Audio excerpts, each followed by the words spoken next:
High বন্ধুরা, আজ রুই মাছ এনেছে। এই রুই মাছের ঝোল করব, দেখতে থাকো তোমরা।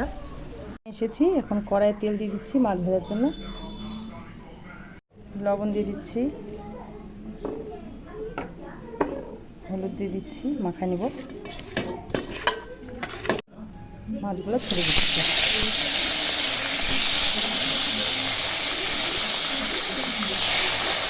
হাই বন্ধুরা, এই যে মাছগুলো ভেজে নিয়েছি, ভাজা হয়ে গেছে। এরপরে আলু বেগুন দিয়ে ঝোল করব। গরম তো খুব, তাই পাতলা করেই ঝোলটা করব, দেখতে থাকো তোমরা। বন্ধু, ঝোলটা করে নেব আলু বেগুন দিয়ে। এই যে তেল, মাছের তেল আছে, ওর মধ্যেই করবো। শুকনো লঙ্কা ফোড়ন দিলাম, জিরা ফোড়ন দিলাম,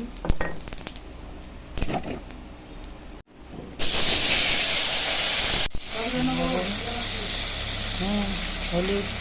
বেগুনগুলো ভাজা হয়ে গেছে। এই যে আদা জিরা লঙ্কাটা বাটি নিয়েছি, এখন দিয়ে দেবো মশলাটা, একটু কষিয়ে নেব।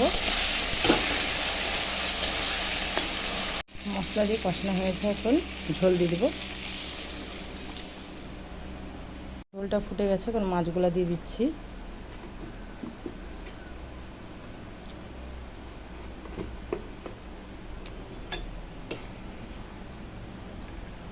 আমাদের রুই মাছের ঝোল তৈরি হয়ে গেছে আলু বেগুন দিয়ে। আজকে দুপুরের মেনু মাছের ঝোল আর ভাত।